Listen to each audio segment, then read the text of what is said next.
정예나 자매님의 내정 동맹률을 치료해 주신 아버지 하나님께 영광 돌리며 또한 기도해 주신 당의자님께도 감사를 드립니다. 수고해 주신 GCN 방송에 감사드립니다. Père Dieu, merci pour 오늘은 l'avoir 당의자님의 guéri. 요한계시록 Et 강좌 merci, 75번째 말씀을 듣겠습니다. GCN TV, pour le documentaire Moi Magazine. Maintenant, nous allons suivre le message du pasteur principal, l'enseignement sur l'Apocalypse, la 55e session. Chers frères et sœurs en Christ, membres des Églises branches et des sanctuaires locaux, tous les autres membres qui assistent à ces cultes via Internet et le téléspectateur de GCN. Dans le passage de ce soir, une faucille tranchante est mentionnée. Et une faucille est un outil qui sert à couper quelque chose. Spirituellement, la faucille porte la signification de la conclusion finale d'un travail. Par conséquent, la faucille tranchante du passage de ce soir signifie qu'elle sera conclue par le jugement de la vérité par Jésus-Christ. Et cela implique que la grande tribulation de ces temps est sur le point de se terminer et que le moment du jugement final est arrivé. La norme du jugement est Jésus-Christ. C'est exactement comme ce que le Seigneur a dit dans Jean 3, 17 à 18, qui dit « Dieu en effet n'a pas envoyé son Fils dans le monde pour qu'il juge le monde, mais pour que le monde soit sauvé par lui. Celui qui croit en lui n'est point jugé, mais celui qui ne croit pas est déjà jugé, parce qu'il n'a pas crié au nom du Fils unique de Dieu. » Cependant, les gens ne peuvent pas simplement recevoir le salut uniquement en confessant qu'ils croient en Jésus-Christ. S'ils croyaient vraiment au Seigneur, il y aurait des preuves, ce qui signifie que la preuve de votre foi devrait suivre. La preuve est de savoir s'ils ont vécu selon la parole de Dieu. Et Jacques 2, 17 dit, « Il en est ainsi de la foi, si elle n'a pas les œuvres, elle est morte en elle-même, à savoir même si vous dites que vous croyez, la foi avec les œuvres, la foi sans les œuvres est morte. Vous ne pouvez pas être sauvé par une foi morte. Ce n'est qu'avec une foi vivante que vous pouvez être sauvé. Ce n'est qu'avec la foi et les œuvres que vous pouvez être sauvé. En d'autres termes, ce n'est que si vous vivez selon la parole de Dieu que vous pouvez être sauvé. Alors, n'est-ce pas écrit dans de nombreuses parties de la Bible, nous ne sommes pas sauvés en disant Seigneur, Seigneur, mais la Bible nous dit que nous ne sommes sauvés que lorsque nous faisons la volonté de Dieu. Dieu est lumière, seulement lorsque nous marchons dans la lumière, notre confession, que nous sommes en communion avec Dieu est vrai.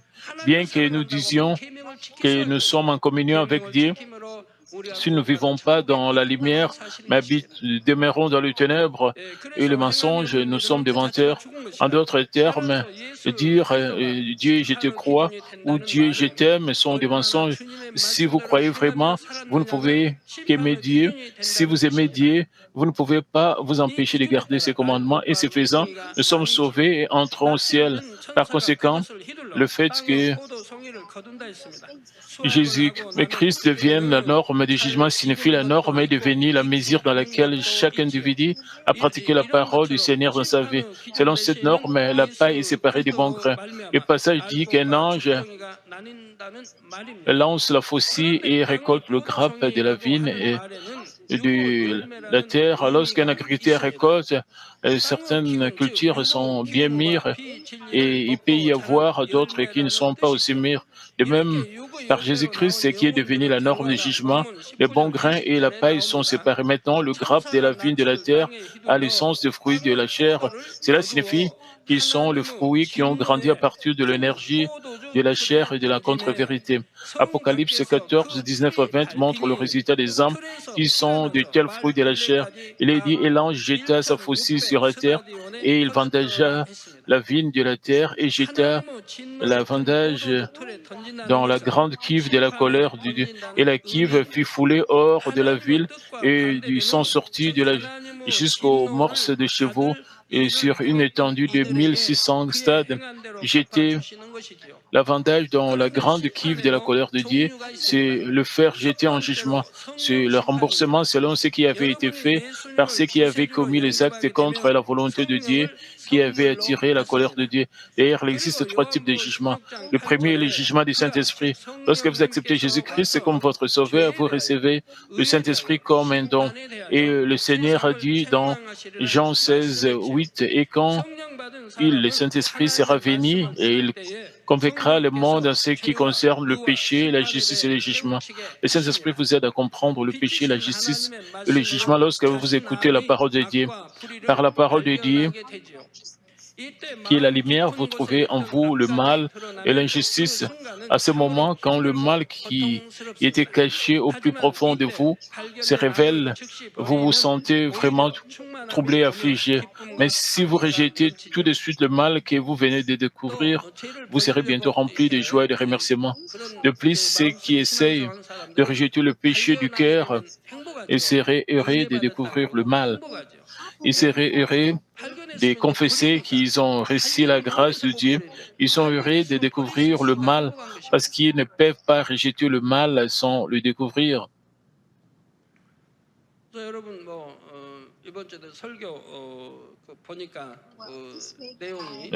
Bien, cette semaine, j'ai entendu le sermon des pasteurs.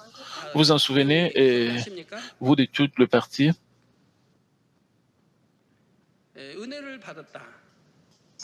Supposons que vous avez reçu la grâce de Dieu, vous êtes reconnaissant, mais cela signifie-t-il que vous serez sanctifié?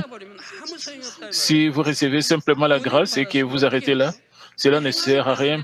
Une fois que vous avez reçu la grâce de Dieu, les actes devraient suivre. Les actes devraient suivre.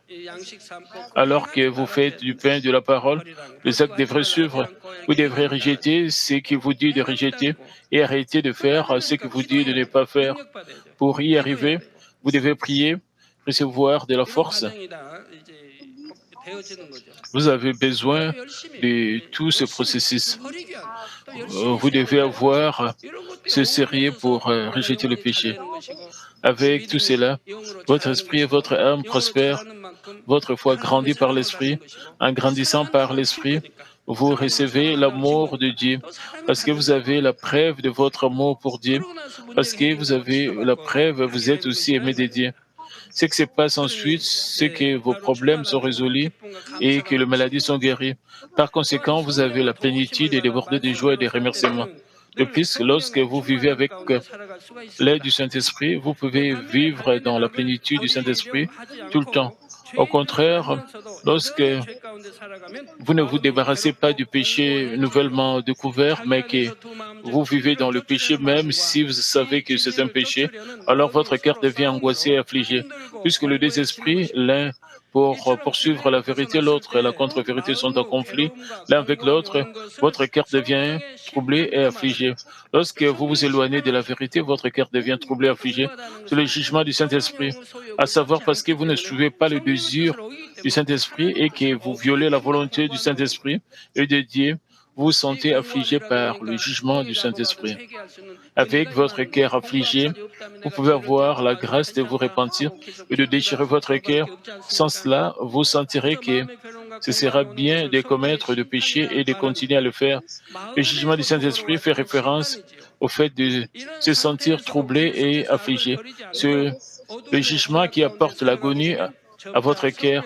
Même dans cette situation, cependant, si vous ne rejetez pas le mal, mais continuez à vivre dans le ténèbre du péché, le Saint-Esprit s'éteint.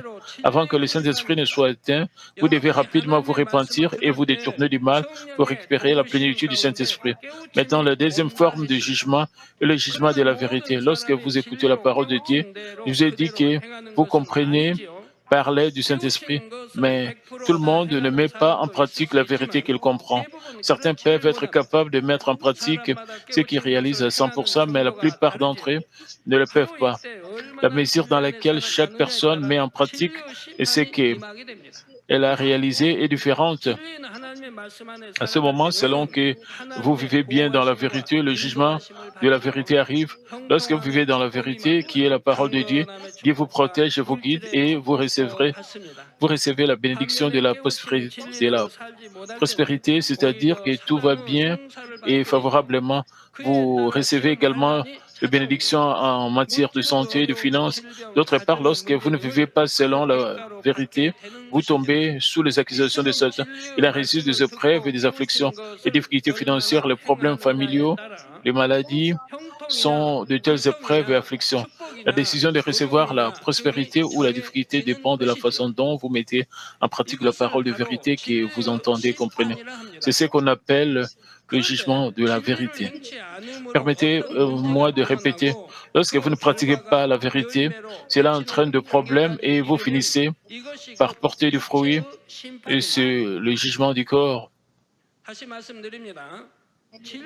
Permettez-moi de répéter, lorsque vous ne pratiquez pas la vérité, cela entraîne des problèmes et vous finissez par porter du fruit et c'est le jugement du corps.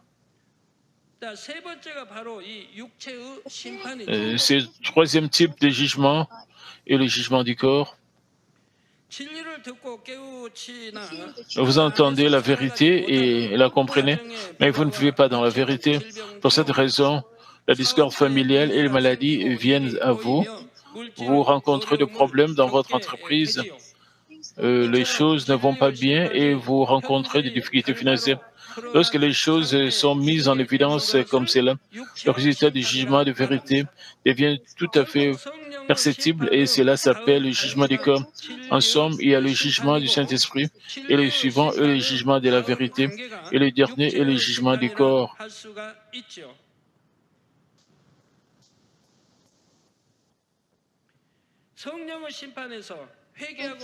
Quand les gens ne se répandent pas et ne reviennent pas à l'étape du jugement du Saint-Esprit, ils tombent dans le jugement de la vérité. Quand ils se répandent même pas à ce stade, ils finissent par tomber dans le jugement du corps. Par exemple, votre entreprise qui a reçu n'est pas allée bien, vous pouvez faire faillite avec divers problèmes. En outre, vous pouvez avoir des désastres. C'est le jugement du corps. Parce que vous n'obéissez pas malgré le fait d'entendre la parole de la vérité, cela arrive finalement au point où Dieu détourne le regard et vous faites face au jugement du corps. Cela pourrait également prendre la forme de divers types de maladies. Et chers frères et sœurs, la foi de chaque individu peut être mesurée selon ce jugement du Saint-Esprit, de la vérité et du corps.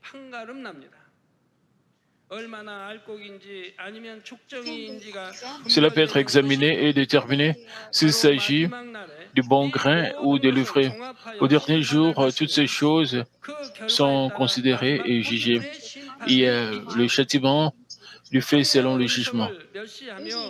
Ceux qui ignorent la voix du Saint-Esprit et ne vivent pas dans la vérité, mais vivent selon le désir de la chair, sont finalement rejetés par Dieu. C'est pourquoi ils reçoivent le dernier châtiment du fait. Ils sont rejetés par Dieu après tout. Vous pensez peut-être, je vis bien parce que rien ne m'arrive, mais vous ne savez pas quand. Une fois que Dieu détourne le regard, vous n'avez aucune idée de ce qui sera demain. Même si vous êtes en bonne santé, vous ne savez pas ce qui se passera demain. Vous pouvez soit vous effondrer suite à un accident vasculaire cérébral, un AVC, soit avoir une crise cardiaque. Vous pouvez recevoir un diagnostic de cancer de stade 3 ou en phase terminale. Toutes sortes de choses peuvent arriver. Vous pouvez tout perdre d'un seul coup, tout comme Job a perdu tout ce qu'il possédait. Si vous ne vous retournez toujours pas, enfin, vous serez confronté au jugement du fait. Par conséquent, si vous souhaitez éviter le dernier châtiment du fait, vous devez rapidement vous repentir et vous détourner de les premières étapes vous pensez peut-être, comment une telle chose peut-elle arriver? Mais cela devient une réalité. Nous voyons beaucoup de tels cas. Même si vous n'observez pas les jours de sabbat et n'offrez pas la dîme entière, comme on vous le dit, vous pensez douter qu'une maladie ou qu'un désastre ne se produise, mais cela vient enfin. Aucun de vous ne peut y échapper. Mais est-il pas bon que vous vous rendiez compte et que vous vous repentiez lorsque le Saint-Esprit se lamente? Même si vous atteignez le jugement des corps, s'il vous plaît, réalisez-le et repentez-vous et vous détournez-vous rapidement. Ensuite, vous pouvez échapper au jugement éternel du fait. Vous ne devriez plus empiler le mur après l'avoir démoli. Vous ne devriez pas le répéter. Par tous les moyens, vous devez continuer à les démolir et à les ramener à zéro jusqu'à ce que vous n'ayez plus de mur de péché devant Dieu. Alors, que faut-il faire pour arriver à zéro? Vous devriez accumuler la bonté. Si vous êtes fidèle et accumulez cette bonté, le mur tombera. Si vous continuez à accumuler la bonté, votre mur de péché sera enlevé. Et que devez-vous faire pour accumuler la bonté? Comme je l'ai toujours dit, une fois que vous atteignez la sanctification, tous vos problèmes seront résolus. Alors pourquoi en est-il ainsi? Vous devez avoir accumulé la bonté jusqu'à ce que vous atteigniez la sanctification, n'est-ce pas? Vous avez rejeté le mal, toute contre-vérité. Vous avez rejeté ce que Dieu vous dit de rejeter.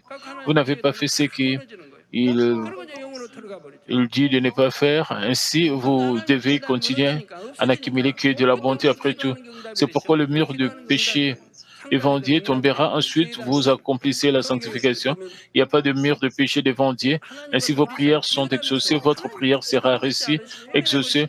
Le mur de péché est dégagé. Dans la Bible, il est dit que parce qu'il y a un mur de péché entre Dieu et nous, Dieu n'attend pas notre prière, mais détourne son visage. Il n'attend pas votre prière parce que vous avez un mur de péché. Si vous priez avec le péché, Dieu n'attend pas. Ainsi, vous ne pouvez pas recevoir de réponse. Par conséquent, si vous accumulez la bonté, vivez selon la parole, votre mur de péché tombera. Ensuite, vous atteindrez la sanctification et toutes vos prières seront exaucées. Ainsi, aucun d'entre vous ne dit qu'il ne peut pas recevoir de réponse. La pauvreté disparaîtra et votre esprit et votre âme prospéreront.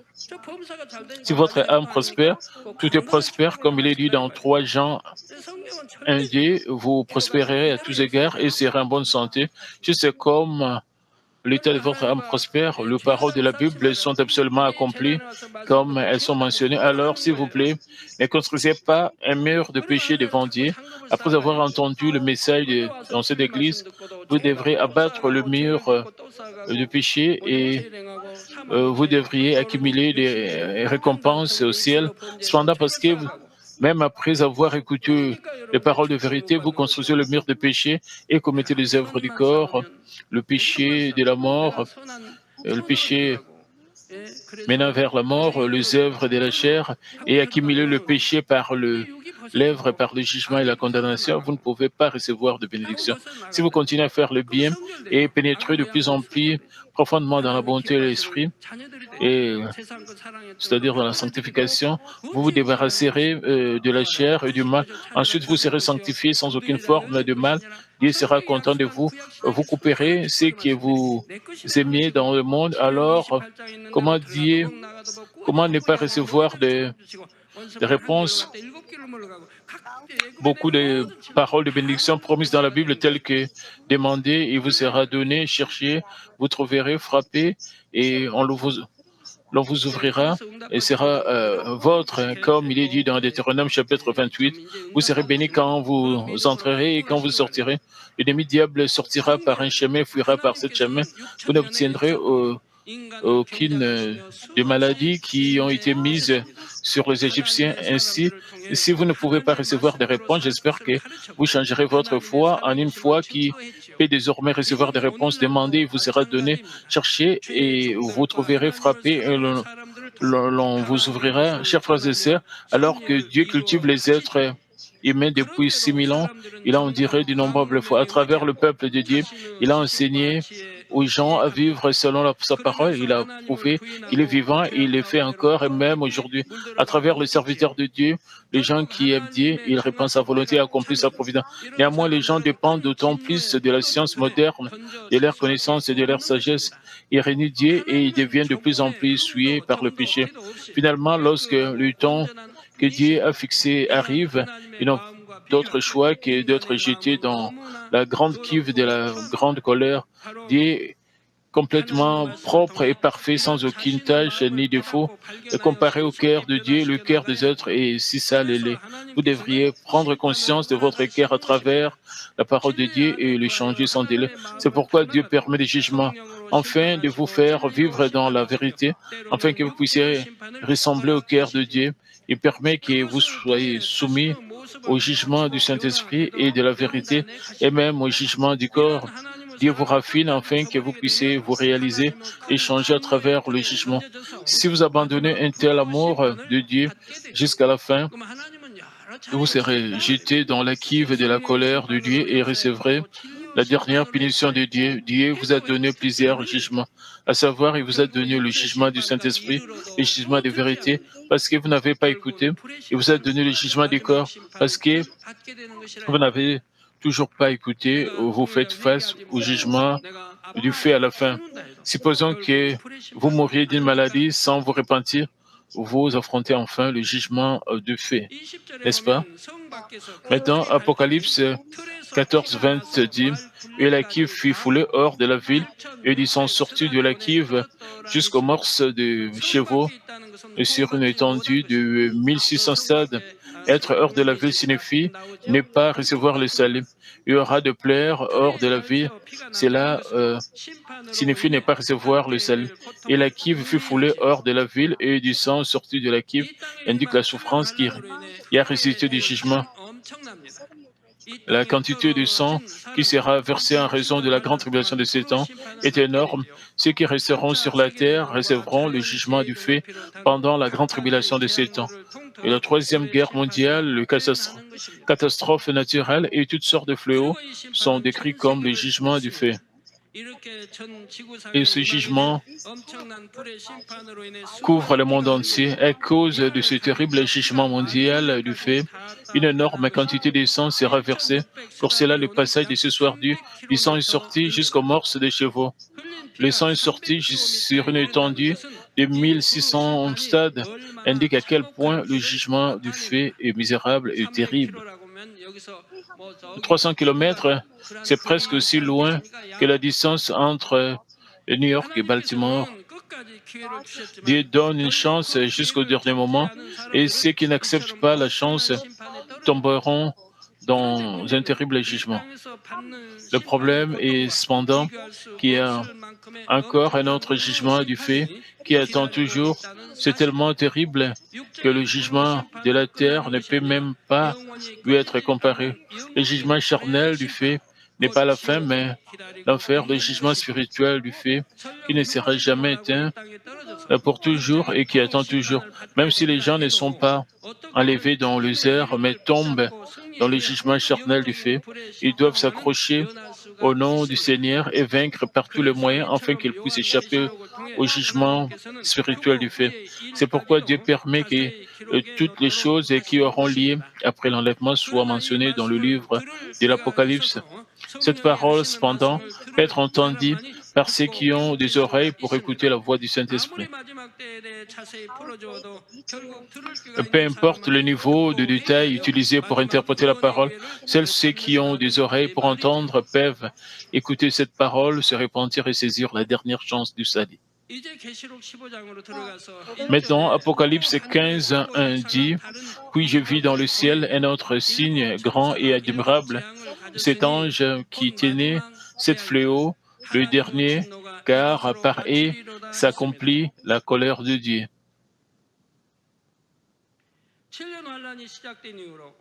Depuis le début de la grande tribulation de ce temps jusqu'à ce point, il y a eu de nombreuses tribulations et fléaux. Il y aura la troisième guerre mondiale, des catastrophes naturelles et d'autres afflictions diverses. Les 7 sceaux et les 7 trompettes du chapitre précédent indiquent de telles tribulations. Mais il y a le dernier fléau dans le passage de ce soir. C'est la peste qui conclut la grande tribulation de ces temps. C'est un fléau beaucoup plus répandu et terrible dont le goût ne peut pas être comparé, ne peuvent être comparés à aucun fléau antérieur. Au fait, vous ne devriez pas vous méprendre sur Dieu. Vous ne devez pas vous méprendre sur Dieu en voyant ce fléau dans la grande tribulation de ces temps. Vous ne devriez pas penser que Dieu déverse cette colère aveugle sur ceux qui tombent dans la grande tribulation de ces temps parce qu'il est sans pitié. En fait, le fléau pendant la grande tribulation de ces temps sont ceux que les gens s'attirent à cause de leur mal. Par exemple, la troisième guerre mondiale à elle seule est le résultat du mal accumulé de gens. Ce n'est pas le fléau que Dieu peut venir sur eux. Bien sûr, Dieu peut émouvoir le cœur des êtres humains afin qu'aucune guerre n'éclate. Mais quand le mal s'accumule, cela finit par donner ses fruits selon sa justice. En particulier, la culture humaine qui a été planifiée dans la providence de Dieu sera conclue dans la grande tribulation de ces temps. Par conséquent, Dieu négligera la terre alors que le monde sera soumis à la puissance des ténèbres. L'acte de Dieu détournant sa face de la terre et en soi la colère de Dieu. Quand Dieu détourne son visage des enfants de Dieu, l'ennemi diable et Satan ne le laissent pas tranquille. C'est-à-dire que si Dieu détourne le visage, il s'empare de vous tout de suite. Si tel est le cas, vous ne pouvez pas vous contrôler par votre volonté ou vos pensées. Quand Judas Iscariote a-t-il vendu Jésus, dès que Jésus a détourné le regard, Satan est entré en lui, n'est-ce pas? Comme Jésus a dit, fais, c'est pourquoi tu es venu, ce qui signifie j'en ai fini avec toi. Satan est entré en lui tout de suite, n'est-ce pas? Dès que Jésus a détourné le regard, cela est arrivé.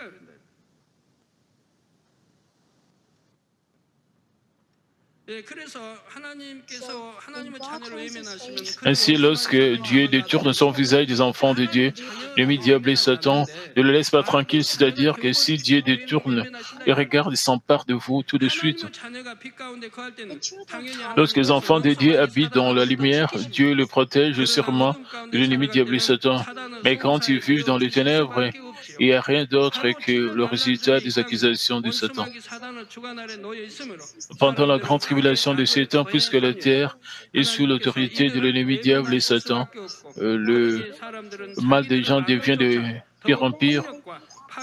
Dieu n'a pas d'autre choix que d'ignorer les gens. Ainsi, ils commettent des actes de mal encore plus grands. Ils se livrent à la brutalité, à la violence et à la destruction gratuite. De plus, puisque la nature des gens est de rechercher des avantages personnels, ils souffrent même de terribles catastrophes naturelles à la suite de la destruction de la terre. Maintenant, tous ces fléaux et tribulations atteignent leur apogée en courant vers une impasse. En voyant cela, l'apôtre Jean a dit « J'ai vu un autre signe dans le ciel, grand et merveilleux ». Le verset continue, Apocalypse 15, 2, « Et je vis comme une mer de verre mêlée de feu, et ceux qui avaient vaincu la bête et son image, le nombre de son nom, debout sur la mer de verre, ayant des harpes de Dieu. » Apocalypse 4, 6 dit, « Et encore devant le trône, comme une mer de verre semblable à du cristal, au milieu du trône et autour du trône, il y avait 4 êtres vivants remplis d'yeux, devant et derrière. La mer de verre qui est devant le trône de Dieu est aussi claire et pure que du cristal. Mais le passage de ce soir dit que c'est comme une mer de verre mêlée de feu. La mer de verre montre tout ce que les gens ont fait sur la terre. Cela montre même de quel genre de cœur et d'esprit leur action était venue. Par conséquent, ils ne peuvent pas mentir ou faire des esquisses devant le jugement de Dieu. Maintenant, quand les gens qui atteignent le salut à mourant en martyr pendant la grande tribulation de ces temps seront vus sur la mer de verre, que verra-t-on? Cela montrera comment ils sont morts en martyrs. Ceux qui tombent une fois dans la grande tribulation de 7 ans et atteignent le salut subiront tous le processus de martyr. Ils devraient pouvoir prouver leur foi par le martyr et en même temps, ils devraient payer le prix de leurs méfaits selon la justice.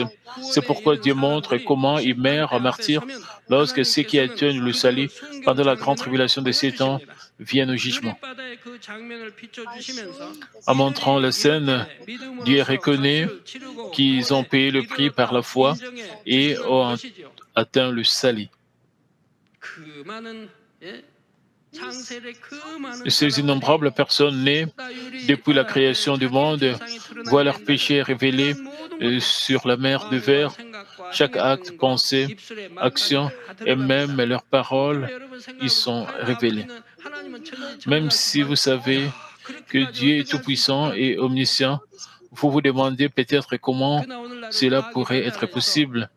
Mais avec le progrès de la science, vous pouvez comprendre cela simplement en regardant les ordinateurs ou Internet. Même parmi la quantité astronomique de données, vous pouvez trouver l'information à portée de main.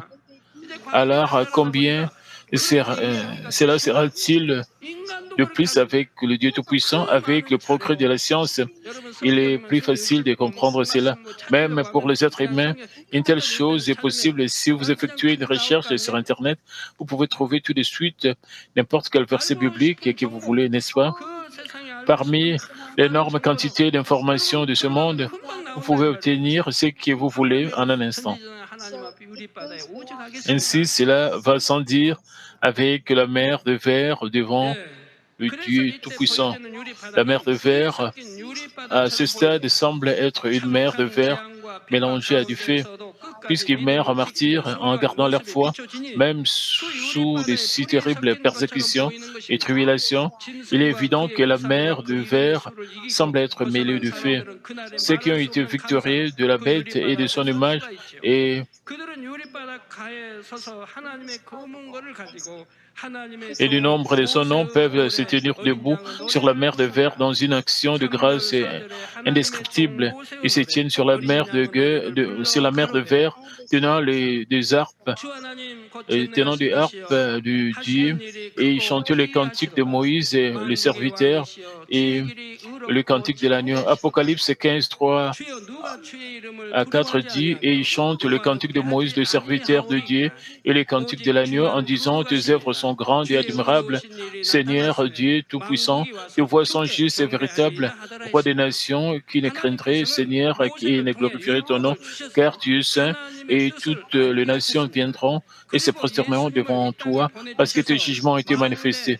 Dieu a donné la loi à travers Moïse pour que les gens connaissent la volonté de Dieu. Et Dieu a envoyé Jésus-Christ pour accomplir la loi avec amour afin que les gens puissent accomplir la sanctification complète du cœur. Dans la mesure où les gens comprennent une telle providence de Dieu, rejettent le mal dans le cœur et ressemblent au cœur du Seigneur, ils deviennent pleins de joie et de remerciements dans leur cœur et rendent grâce pour Dieu qui a donné la loi et rendent grâce pour l'accomplissement de la loi avec amour. C'est pourquoi ils chantent le cantique de Moïse et les cantiques de l'agneau. Et ce ne sont pas seulement ces âmes qui sont élevées dans les airs, mais aussi les âmes qui se répandent, se détournent et atteignent le salut par les martyrs, même si elles tombent dans la grande tribulation de 7 ans, chantent ces cantiques. La joie et le remerciement du salut qu'ils obtiennent lorsqu'ils surmontent les persécutions et les tourments sortent du plus profond de leur cœur. Ils réalisent aussi du fond de leur cœur le cœur de Dieu et du Seigneur. Plus nous réalisons la providence de Dieu, plus nous sommes surpris par la grandeur, la puissance, l'intensité et la merveille impressionnante de son œuvre. Bien sûr, nous croyons en Dieu, le Tout-Puissant, mais chaque fois que nous voyons son œuvre, nous ne pouvons qu'être surpris. Chers frères et sœurs, seul le Seigneur est juste vrai. Toutes les créatures doivent craindre son nom. Ce n'est qu'avec une telle paix qu'ils peuvent rester loin du péché et vivre dans la vérité. Ceux qui vivent ainsi n'affrontent pas l'œuvre juste du Seigneur avec crainte. Plus c'est proche du jugement dernier, qu'ils essaient de vivre dans la justice et ils adoreront le Seigneur et donneront la louange et de la joie éternelle et de remerciement au Seigneur au dernier jour. Ils chanteront ensemble la louange du Seigneur. Permettez-moi de conclure le message. Chers frères et sœurs en Christ, combien de fois offrez-vous des louanges, des joies et des remerciements à Dieu et au Seigneur? Bien sûr, lorsque nous serons au ciel, nous rendrons grâce et louerons Dieu et la Trinité pour toujours et à jamais. Mais l'encens de remerciements, de louanges n'est pas le même. L'encens de certains est si dense et beau que même les hommes autour deviennent pleines de grâce et d'inspiration. De notre côté, d'autres ne sortent même pas courageusement. Et c'est ce moment pendant que nous vivons sur cette terre qui décide quel genre d'encens nous donnerons à Dieu, la Trinité, dans le ciel. Et s'il vous plaît, vérifiez l'encens de vos remerciements et louanges à Dieu. À quel point est-il beau et dense ce qui contient votre cœur. J'espère que vos lèvres loueront toujours la justice et la sainteté du Seigneur. J'espère aussi que vos lèvres ne cesseront pas d'offrir la louange des remerciements et des joies. Il est important de donner beaucoup de louanges et d'adoration, mais le plus important est l'encens du cœur qui est continu. Quand l'apôtre Paul et Silas ont été arrêtés alors qu'ils prêchaient l'Évangile et quand ils ont chanté des louanges à Dieu la nuit avec leurs pieds attachés dans les ceps en prison, combien l'encens de leur louange était beau et épais. Cela dit être assez bon pour émouvoir le cœur de Dieu. Parce qu'ils ont émis son cœur, les portes de la prison ont été ouvertes et leurs chaînes ont été détachées afin qu'ils puissent sortir de la prison. Dieu a dû être tellement aimé. Ceux qui sont malades et qui n'ont pas encore été guéris devraient émouvoir Dieu de cette façon. Mais pouvez-vous faire en sorte que cela se passe comme vous le souhaitez? Votre cœur doit se transformer en bonté. Ce n'est que si votre cœur se transforme en esprit que vous avez un tel arôme de gratitude du plus profond de votre cœur, vous ne pouvez pas le forcer à arriver. Votre gratitude, votre fort arôme de bonté, votre prière et vos louanges devaient provenir du plus profond de votre cœur. Il est inutile de le faire de force ou à contre-cœur. Ce n'est même pas possible. Cela peut sortir temporairement de vos pensées uniquement lorsque vous essayez, mais pas toujours. Mais pensez à l'apôtre Paul, parce qu'il travaillait pour Dieu et il fut bâti et emprisonné avec Silas, étroitement lié avec des chaînes. Il a été en prison où il n'y avait aucun moyen de sortir. Il était en prison, il n'y avait rien à voir. Il a été bâti et mis dans une telle situation après avoir prêché l'Évangile pour le royaume de Dieu en tant que serviteur de la puissance de Dieu. Bien sûr, cela n'aurait pas fait beaucoup de mal à l'apôtre Paul, peu importe combien il a été bâti, comme vous pouvez le voir à travers mon cas. Considérant le niveau de la puissance de Dieu que l'apôtre Paul avait, il n'aurait pas ressenti beaucoup de douleur, et même s'il avait été beaucoup bâti. Pourtant, être bâti implique de la douleur. Même lorsqu'il a été arrêté alors qu'il prêchait l'Évangile en tant que serviteur de la puissance de Dieu, et qu'il avait subi de telles épreuves, des louanges, des actions de grâce sont sorties de ses lèvres. Ne devriez-vous pas être comme lui? Alors, qu'il ne peut pas recevoir de réponse, mais si vous avez créé le mur de péché par votre propre faute et que vous devenez ainsi paralysé ou que quoi que ce soit, comment pourriez-vous vous sentir découragé ou vous plaindre de ne pas recevoir la réponse de Dieu après vous être accroché à Dieu seulement pendant un certain temps, même lorsque vous êtes dans une situation difficile et troublée? L'arôme de joie et le remerciement que vous donnez à Dieu peut vraiment toucher le cœur de Dieu. J'espère que le bel arôme de louange qui touche le cœur de Dieu ne cessera jamais dans votre vie. Que vous puissiez aussi mettre un tel arôme épais de votre cœur dans votre louange et le donner à Dieu devant son trône. Au nom du Seigneur Jésus-Christ, je prie. Prions tous concernant ce message. Père éternel, merci encore pour ce message combien important. Permets que nous puissions comprendre, Père, que nous devons toujours marcher dans la vérité. Permets que nous puissions être enlevés lors de ton retour, que nous ne puissions pas tomber dans la grande tribulation de ces temps. Et Père, chaque fois que nous avons des péchés, permets que nous puissions nous repentir rapidement pour que tu ne puisses pas détourner ton visage de nous pour que nous soyons attrapés par les œuvres du diable. Aide-nous à marcher dans les mers. Au nom de Seigneur Jésus-Christ, j'ai prié. Amen. Nous allons recevoir pour le malade du pasteur principal. Si vous pouvez poser vos mains si vous partez malade. Et si vous n'êtes pas malade, posez votre main sur votre pratique pour le désir de votre cœur et recevez cette prière avec foi. Alléluia, Dieu Tout-Puissant, Dieu d'amour, s'il te plaît, pose ta main sur tous les croyants qui reçoivent cette prière maintenant. Montre tes œuvres transcendant le temps et l'espace sur tous ceux qui reçoivent cette prière, sur GCN, sur Internet, les églises branches en sanctuaires locaux et sur tout enfant dédié partout à travers le monde. Donne-leur la foi de croire du fond de leur cœur, chasse tous ceux qui pensaient négatifs et doutes, chasse tous ceux qui étaient ces épreuves, et de pieds jusqu'à la tête, de parties internes, les jointures, le tissu, les cellules, dans toutes les parties malades, consimblées avec le feu du Saint-Esprit et avec la lumière originelle. Au nom de Jésus-Christ, j'ordonne à l'ennemi diable et Satan et toutes sortes de maladies, germes, virus, infirmités, quittez-les, que la lumière brille. S'il te plaît, consume leurs maladies en fait terminale, les maladies incurables, avec le feu du Saint-Esprit. Et chasse tout ce qui est maladie endémique, y compris la malaria. Toutes les maladies contagieuses, telles que le rhume, la grippe et la fièvre, quittez-les. Protégez de toutes sortes de germes et de virus. Guéris-les de tout ce qui est cancer d'estomac, des poumons, des seins, l'intestin, sida, leucémie, apoxie cérébrale, hypertension, hypotension, diabète, problèmes de thyroïde, de cœur, problèmes de poumons, toutes formes de maladies, toutes sortes de maladies des femmes et toutes les formes d'inflammation qui les guéris-les de tout ce qui est polio, AVC, arthrite, hernie discale, douleur dorsale, maux de tête, névralgie, toutes sortes de douleurs puissent disparaître, épilepsie, autisme, dépression, névrose, autres maladies mentales, quittez-les, tout ce qui est paralysie, que les paralytiques se lèvent et marchent, et que leurs yeux puissent bien voir, que les oreilles puissent bien entendre, que les aveugles voient, que les muets parlent, que les sourds entendent. Guéris-les tous ces effets secondaires de toutes sortes d'accidents, guéris leurs os fracturés, et restaure tout ce qui est brûlé, et permet que la sensation de chaleur puisse disparaître. Père, permet qu'il n'y ait pas de cicatrices qui restent, et soyez purifiés de toutes sortes de dépendances à la drogue, à l'empoisonnement et aux mauvaises substances. Que le tissu mort, le ciel mort soit régénéré, ramène les morts à la vie.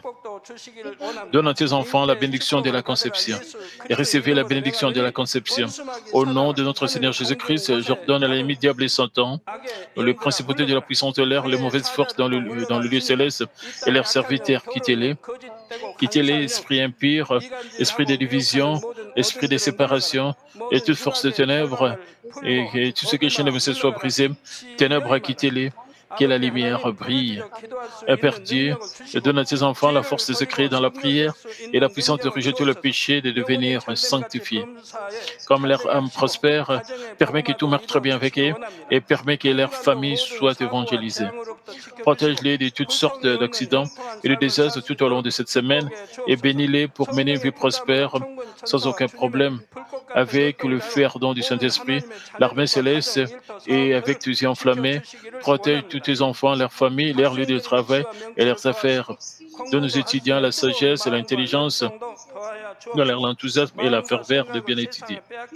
S'il te plaît, garde leur cœur, leurs pensées, les choses mondaines et permets qu'ils puissent t'aimer avec plus de ferveur. Que tes enfants mangent ou boivent, ou dans tout ce qu'ils feront, permets qu'ils puissent le faire pour te glorifier, Père Dieu. Qu'ils soient capables de témoigner au sujet du Dieu vivant en disant « J'ai rencontré, expérimenté Dieu, et j'ai reçu ses réponses et ses bénédictions. Père Dieu, merci, sois glorifié, toi seul. Au nom de notre Seigneur Jésus-Christ, j'ai ainsi prié.